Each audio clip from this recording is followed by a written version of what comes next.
This is one of the areas that most people have out of balance. They're not really safe and secure in themselves. They don't have a good sense of their own identity. You know, you look at, why do people join gangs? Why do people join various tribes? Why are they jumping on social media? Why does that become like an addiction?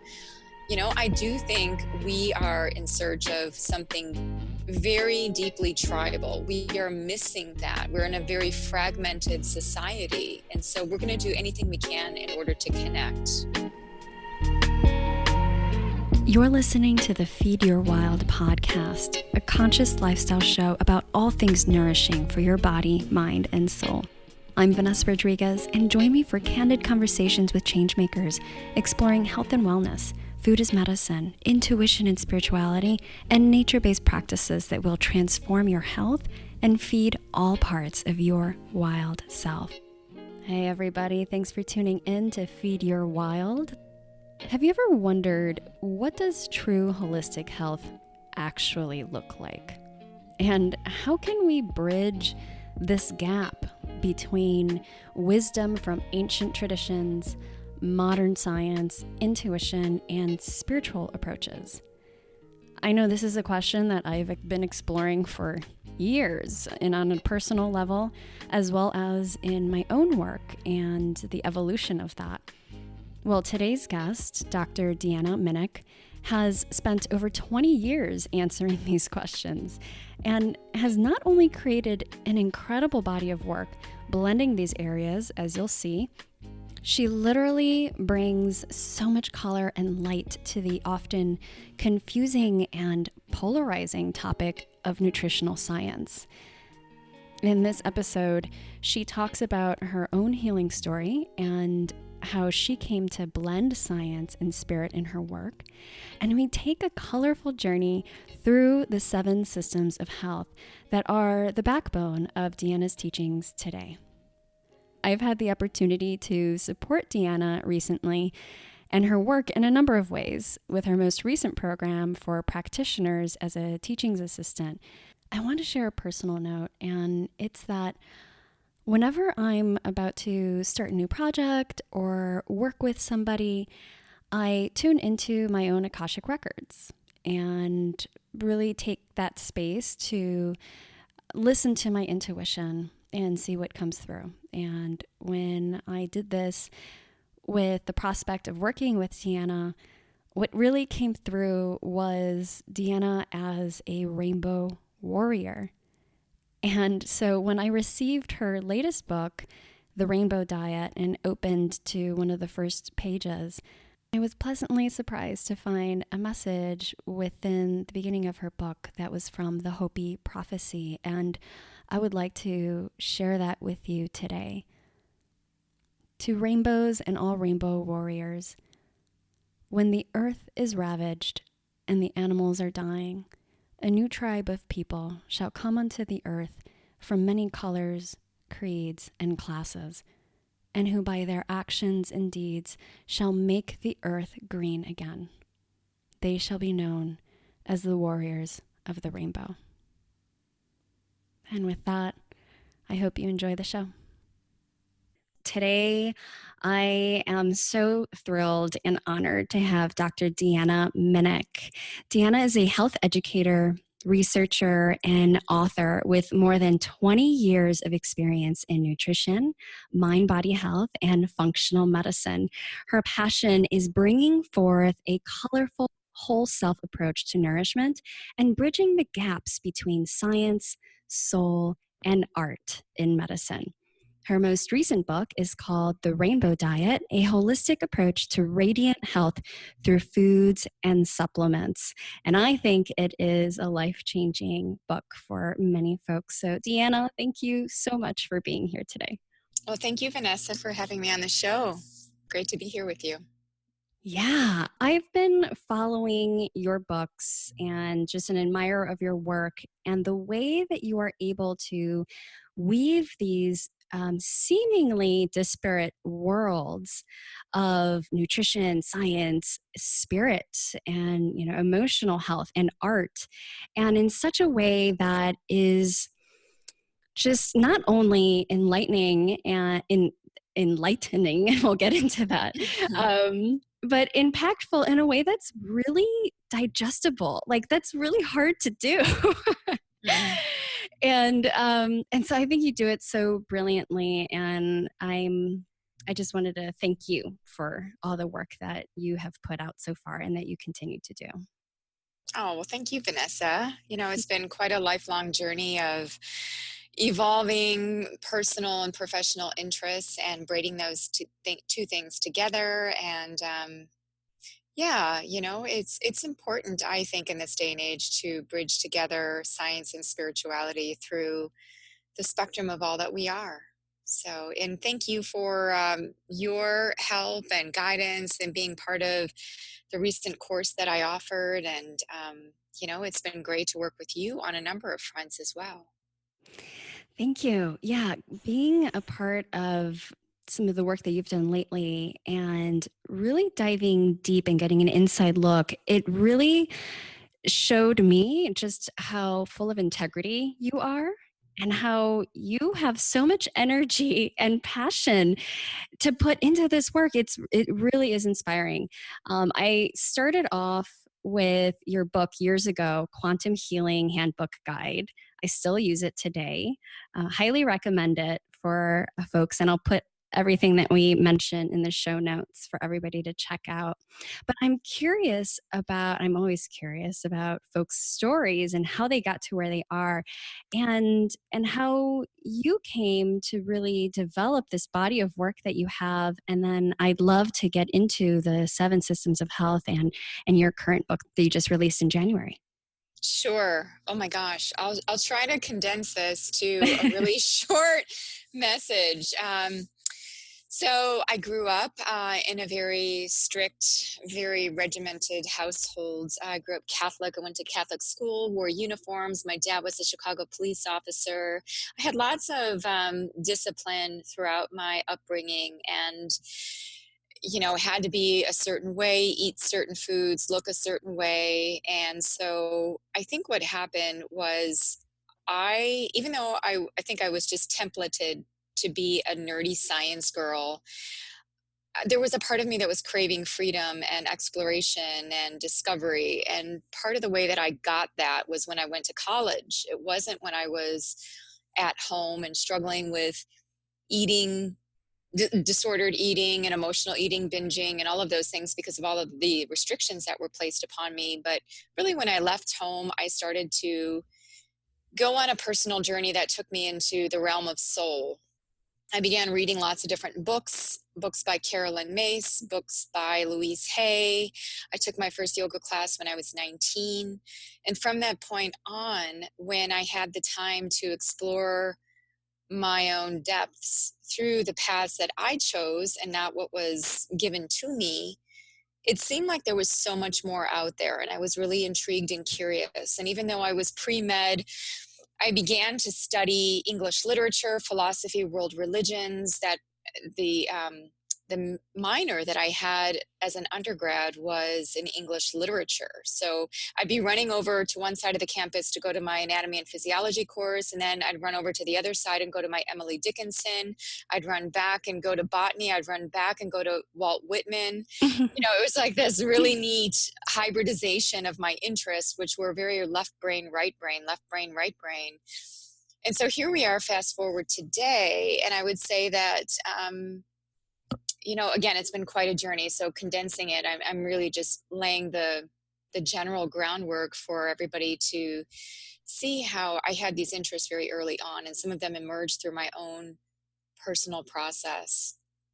So yeah, the science I think is important because we need an understanding of the details. I do think that there are some parts of our mind where we seek to understand, and many times that understanding can come through our logic and really having a sense of undoing something and then piecing it apart, or just looking at the building blocks. And I do think that satisfies a certain portion of our mind. And then there's another portion, which is that which cannot methodically be understood. It's the realm of myth, metaphor, soul, art. And this is where my path went with painting. When I was in my late 20s, I was finishing my PhD. It was a pretty lonely, intense time with, lots of immersion. And I feel like it was during those deep, dark times that I began exploring other things like art. And I remember I just went to the store one weekend and I bought paints. I bought these very bright acrylic paints. I bought a big roll of paper and I just laid out the paper in my room. I put my hair in a ponytail and I just started painting. And I had never done this before, not in this way.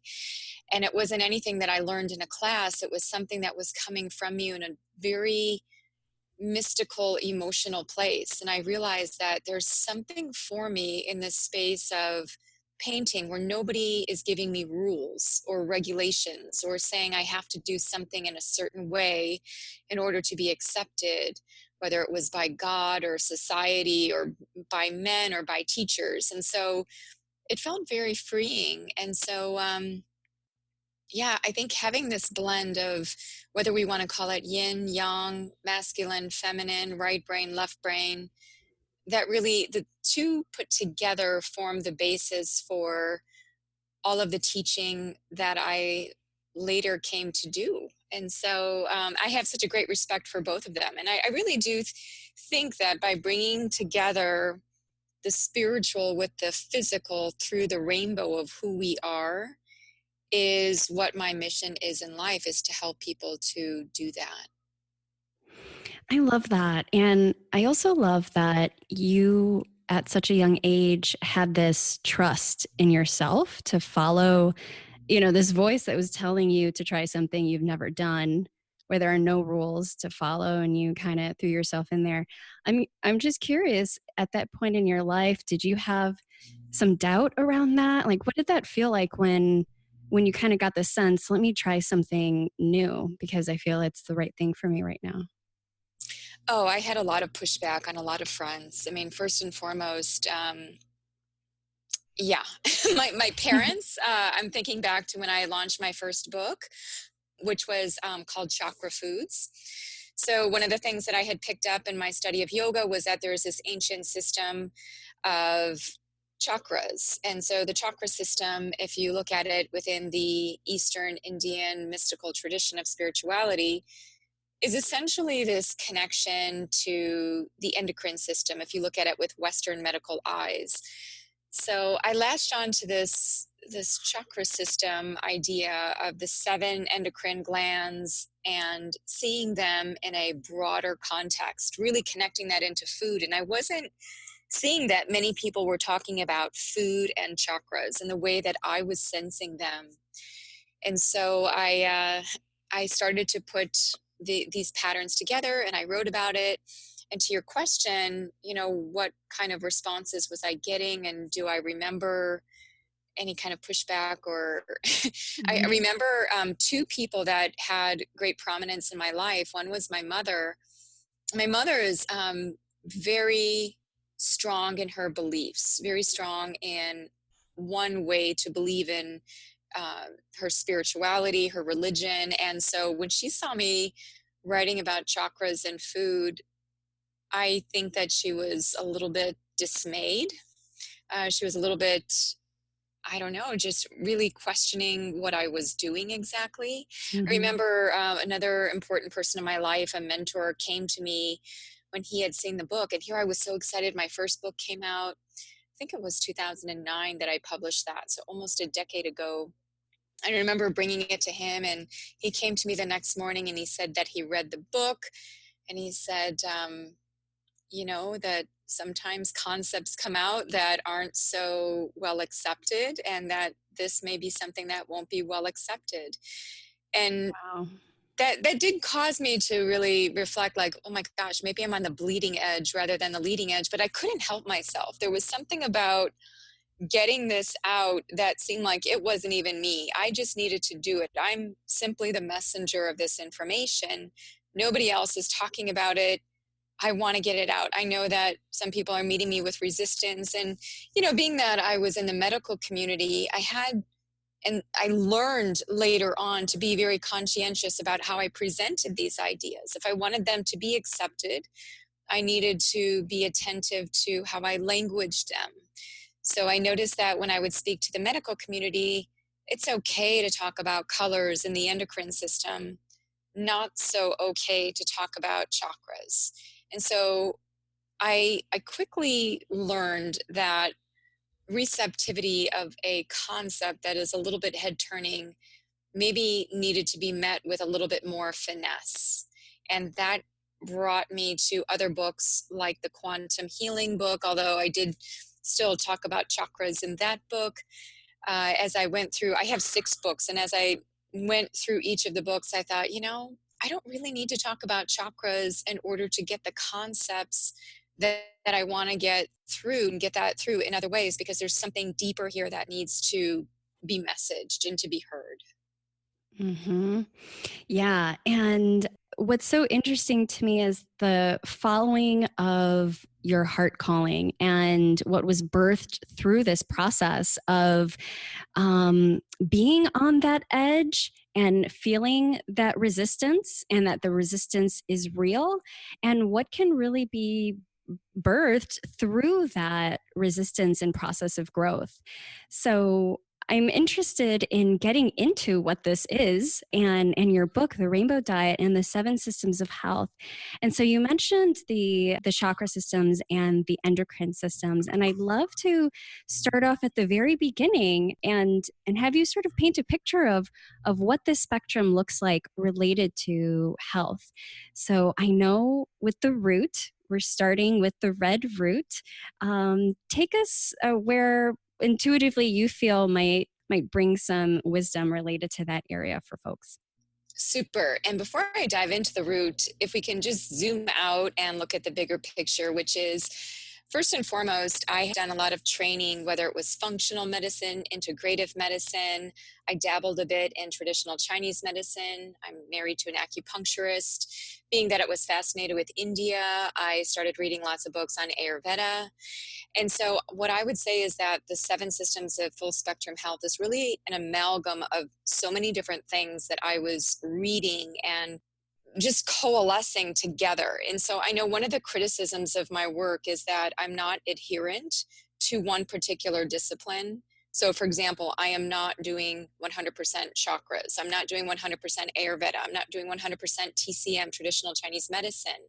I'm bringing forth a blend of many different things, including my intuition. So as people listen to these 7 systems, note that this isn't based in anything that is traditional, or, I almost feel like that would be the antithesis of where I've arrived at, because I've been so into rules, rigidity, but then also free forming and chaos and creativity. So I would say that there are pieces of those traditional systems as much as there is the free form of my own intuition and what I've picked up through the years in terms of working with people. Because again, I wasn't finding a more fleshed out system based on what I was observing. So I want everybody to keep that in mind. And the other piece is that as I was working with a lot of medical professionals and healing practitioners, what I noticed was that they had a great way to conceptualize physiology, but they did not have a way to bring in psychology. It almost seemed like when I would be done lecturing on something biochemical, and then I'd come down from the stage and we would talk, and we'd have a break, I would be listening to their interests, and their interests were not in physiology. They were kind of just getting the head type of information for their training. But what they were really keying into was that, wow, there's so much here in the way of energy, psychology, how people experience life. And this is what I would call more the spiritual side. And I didn't feel like, even within integrative medicine, that there was a good way to put my arms around the whole. And that's what I was hoping to do with the 7 systems of health, is to look at a couple of pieces together. So there are 7 systems, 7 colors that align to those systems. And within the systems, we see an endocrine gland, anatomical parts, physiology. I would call it psychological type core theme issues of life. So this would be more like, just lifestyle themes, and then foods. So under each color, as we go through, and we can do it fairly quickly just to give people a sense, and then maybe we can Mhm. dive deep into maybe one that calls you specifically based Totally. on what you're tuning into. Great. Okay. So yeah, the red root, and so by the way, I give each of these code names as I like to refer to it. So there's the color red, and the color red is connected to what I call the root. The root is more like the earthy part of us. It's the physical body part of us, and so it connects to the adrenal glands, which gives us the sense of the adrenals are all about fight or flight. They help us to survive in our everyday world. This part of us is also about what defines us, what gives us a sense of structure. So if we didn't have bones or skin, hair, the protein parts of us, we wouldn't actually have the template of our being. We'd just be a lot of water and jelly. So it's a good thing that we have this physical, grounded part of us. When we think of core issues, I think of these in three parts. So safety, survival, and tribe is what I think of. So how safe are we? Are we identifying with a certain tribe or community? And that could even be down to our DNA. And then foods would be, just in short, because I'm going to make these really digestible, Mhm. anything that is protein containing or has minerals, because again, we're supporting the structure of the body. And then the color red, red colored foods, things like raspberries, strawberries, pomegranate, things that are red in color that tend to be high in nutrients that support the adrenal glands and support the function of those anatomical systems. So we just kind of, that's unpacking one of them. You can see how complex this is. It's not just like a straight beeline from the red color and then red colored foods. There's a lot of stuff in between there. So Totally. And can I just say yeah. that with the red root, and I know that I shared this with you and our group, but for me, skin has been a lifelong issue, and adrenals in that way before I knew that that it was actually an adrenal problem. And what I have found through your work is really that connection to my tribe, my foundation, and my skin, and just the journey that I have gone on, and how some of the things that had the biggest impact on my skin health as it related to it actually getting better was really nourishing those areas of the unseen. So, and maybe the not so nutrient related. So for me, it really was about home, safety, my family, my partner, and cultivating healthier relationships within that. So I just think it's plus red apples was something that I started to like go to every single day. I had this like hunger for red apples. So I just thought it was so fascinating to really dive into this work and reading about the red root and the complexities of all of that, but just how it mirrored really my experience. Thank you for sharing that. And when I first heard of your experience, it seemed like such a beautiful way that you had unfolded that, and you connected the dots in your own life based on everything that connected into the root system. I think that the root is where everybody starts. We always default back to our root, who we are in the physical world. And so, yeah, skin issues. Another big one for people these days are autoimmune issues. So anything Mm. that connects to our to our immune system function, because that tells us what is self and what is not self. And so there's a big, if we look at the trend in health and what's happening now on a larger societal level, there is a lot in the way of autoimmune issues, not knowing self versus non-self, or being more vigilant about self versus non-self. And so, yeah, I like how you just outline that for everybody and connecting the dots, because that is what I learned from many of my teachers, was that any type of symptom is typically connected into something deeper, like an emotion or like something from our childhood. And the root is really representative of our childhood. It's very early in life. So we're not even getting into all of that, but you can see that there's really layers to this work. And again, working with people, when they would tell you what they're eating, I started to realize that, wow, it's not just about what they're eating. It's what has gone on in their lives very early on. And yes, their stress level. How comfortable do they feel in their skin? Do they constantly feel on alert?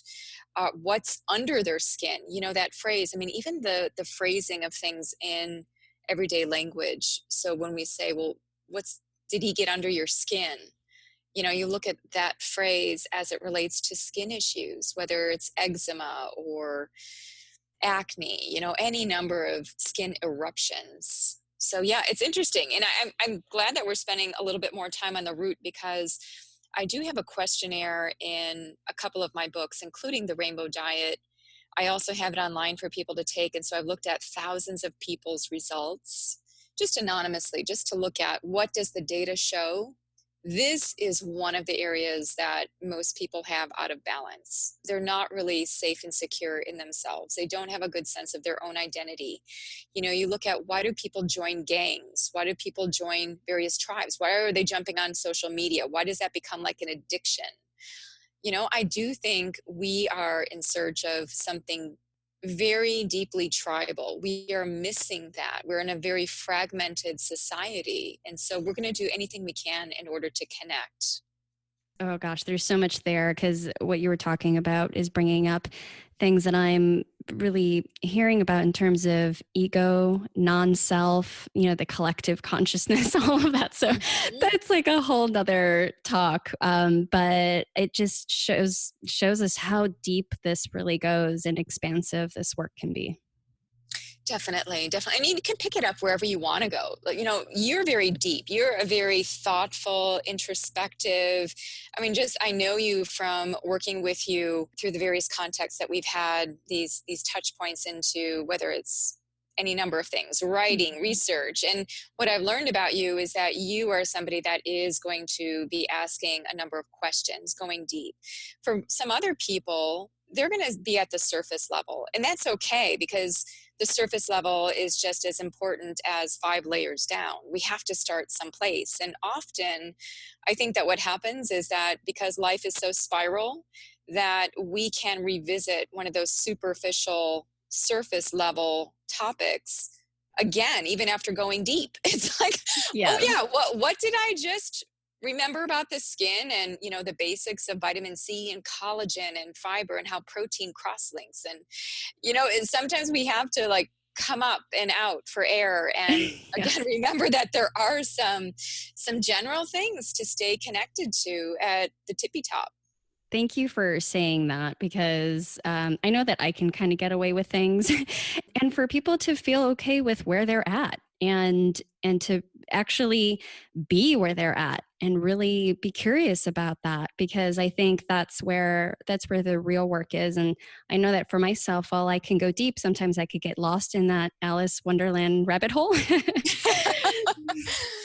I can too. That's why I understand where you're coming from. Absolutely. And it's great, because I think that that's a new piece for people. They haven't had quite the level of depth sometimes, and they get so stuck on a certain way to see something that they don't know what they don't know. And so oftentimes it does require asking questions, going deep within, doing that soul work. And I just know that for myself, when I wasn't healing from endometriosis, I knew I had to go in different places, and I tried everything. It was like a pinwheel of different modalities. I was doing Mayan abdominal massage, which is a very specific abdominal massage. I mean, usually when people go for a massage, they are not doing the abdomen, they're doing the back, they're doing the feet.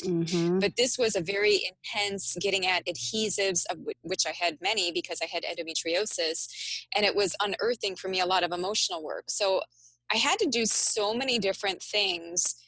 And then finally, when I did the painting and got into the art, that was for me back up to the tippy top. I was able to find myself out of the depths of trying so many things, And I again came full circle. So, but anyway, I guess, And that flows actually into the orange, yes, I right? was just thinking that as well. Yeah. See how beautiful these interlocking systems are.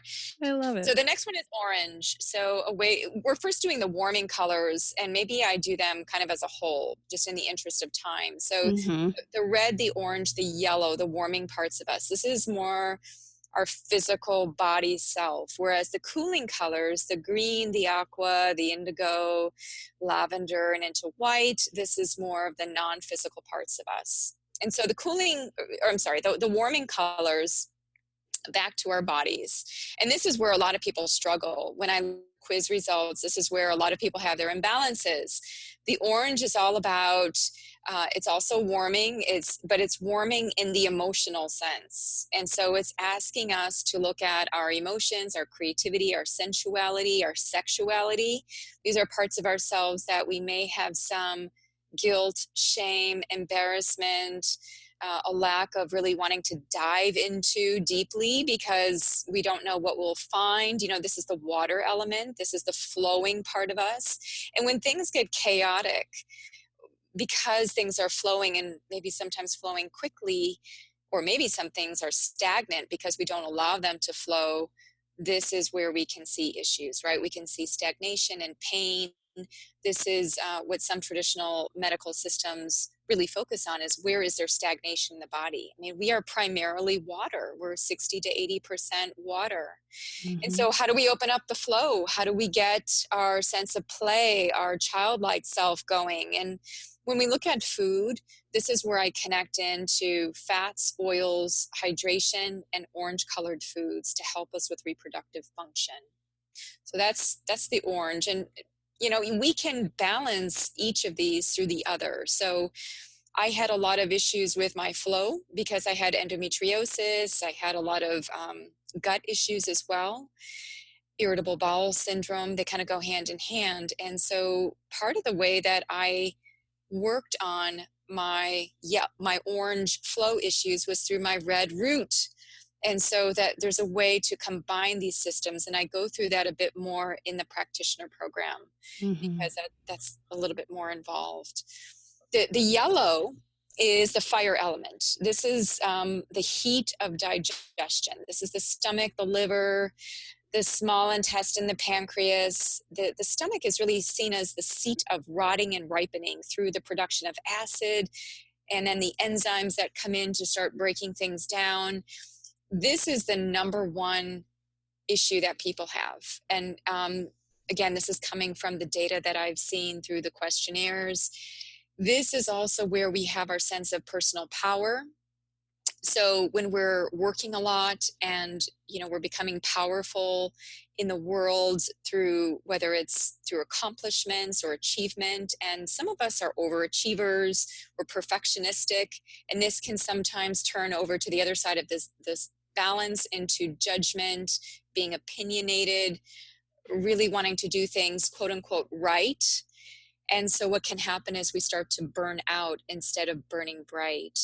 And when it comes to food, we may start to rely a little bit more on carbohydrate, on sugars, things to keep us going because we're constantly trying to feed our energy. This also dives into ego. It dives into a sense of whether or not we feel empowered or controlled.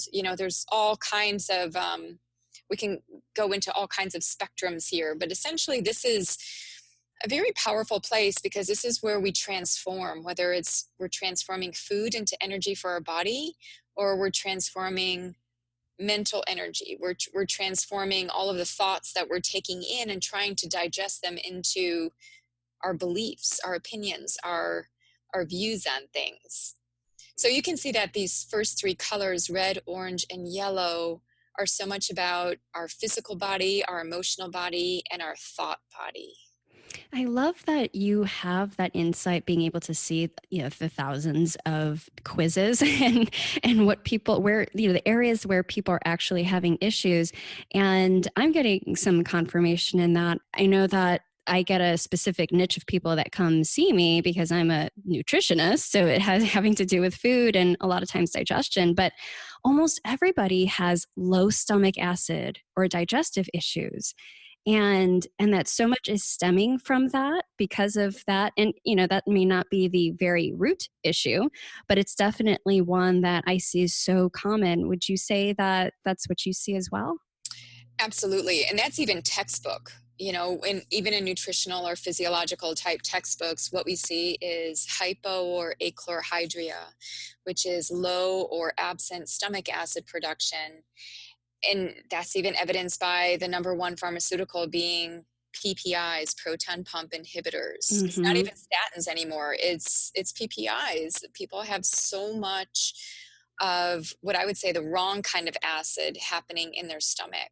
We need the good healthy acid and not the acid that's produced by bacteria that's overgrowing in the stomach because of the lack of that good healthy acid. So Right. yeah, whenever I think of acid, our ability to burn things up, and then when we don't have appropriate digestive fire, it's almost like that could be a correlate to a more philosophical message for us not really having the fire and the spark within life to digest what we need to. And if you think of it, I mean, everything has sped up. Every time I talk with my parents, I just visited them in Chicago this past weekend, and we were reflecting just on the progression of music and how I used to work at a record store when I was in high school.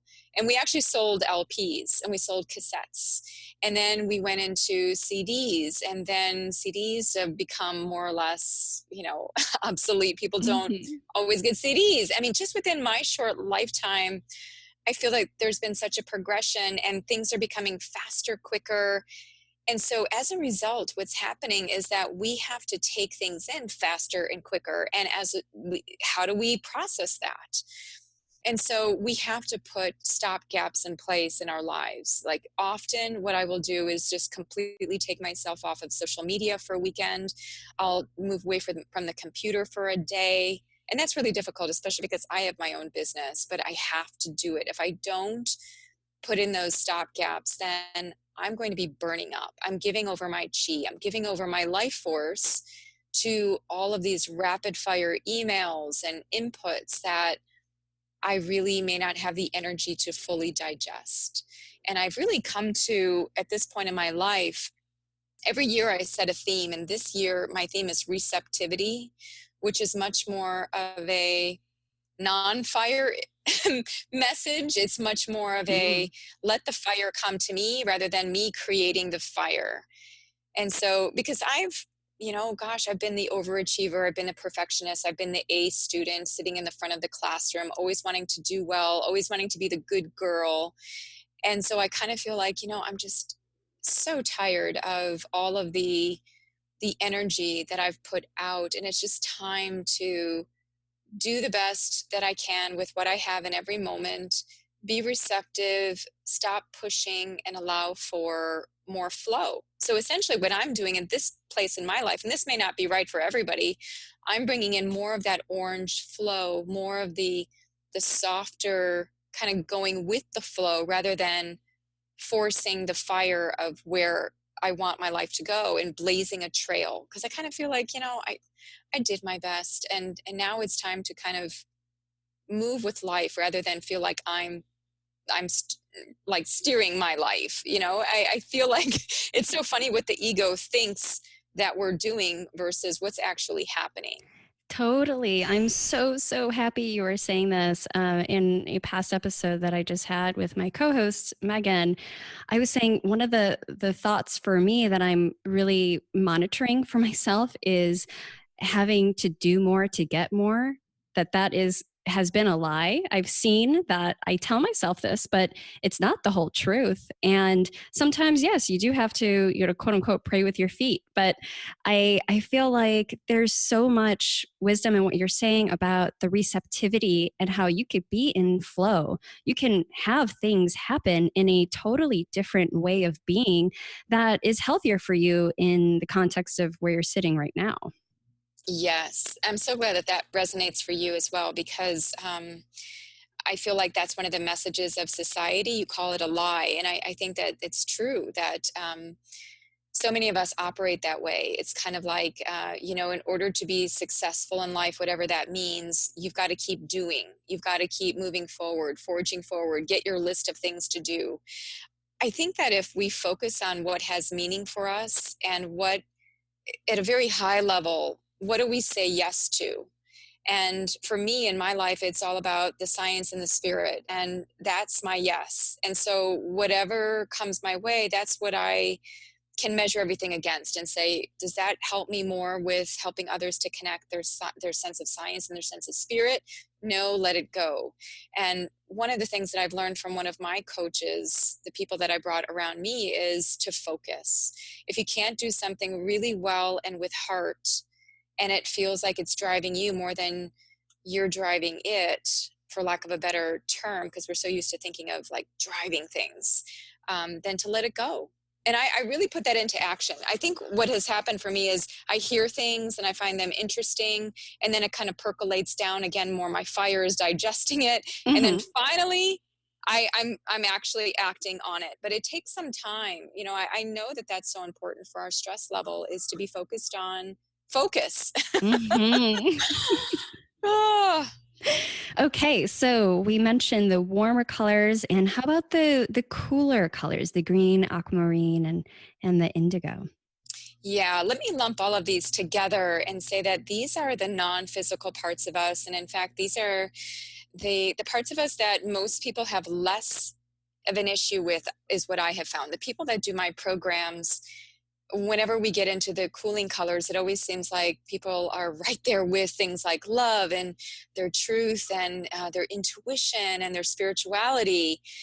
That just jives for them, and they feel so comforted by having the space to talk about those things. And even when I'm working with people who are trying to live as conscious as possible, and they're really resonant with those different practices. Not to say that there can't be things that are off, and I'll mention the things that are typically off in the non-physical. I would say that self-care practices still remain one of the issues for people to be in alignment with. We also have some outdated philosophies and societal imprints around what constitutes being selfish versus self-care. So that's one thing I see as a trend. So that's really getting connected into loving oneself fully and completely, and having a balanced sense of giving and taking. The other part that I see that's very imbalanced for many people is the truth aspect of speaking one's truth.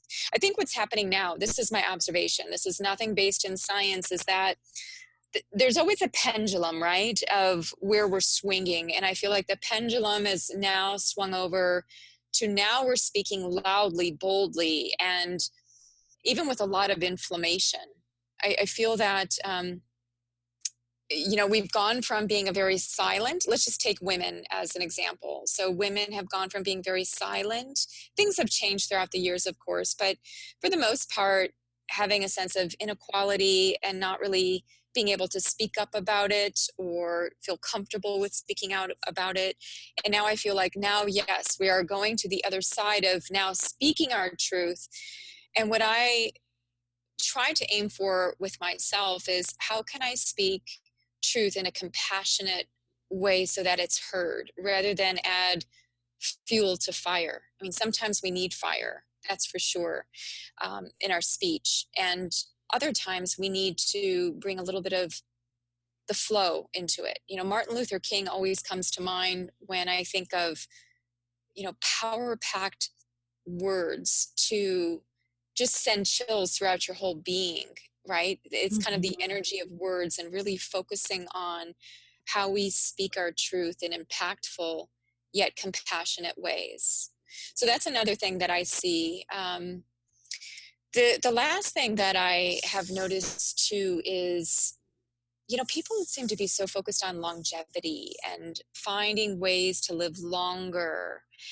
And one of the messages I feel from this is living better, having a higher quality of life, really being in tune with our sense of mission and purpose. rather than focusing on just living a really long life, really living a good quality life through our sense of passion, purpose, meaning, mission. Gosh, if there were a dietary supplement for all of those things, that would be all we would need, because Mhm. that sets the framework for all of our decisions that follow. So yeah, I think that through the rainbow of these different systems, which again, people can read about in the Rainbow Diet or the whole detox book, at least how I have put them together through the colors and the different patterns that I have seen, you can learn more about who you are in the body and who you are in the spirit, and how those two things really do come together and how we can learn from both. Yes, gosh, Deanna, there is so much here. I really urge folks to check out all of the books and the links that I have provided for you. If you want to go deep with the science, it's there. If you want to go deep with more of the spiritual aspects, it's there. And the Rainbow Diet can be such a wonderful guide for people who are, at any really the spectrum of wherever they are in their health.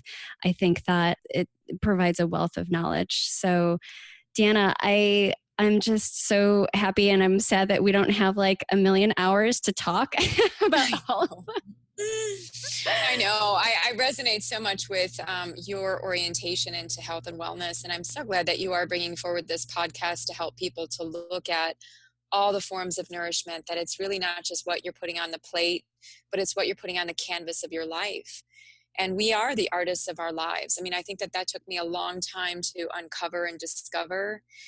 And so for everybody listening, to really follow that sense of freedom, creativity, the artistry of your life. What do you want in terms of that feeling?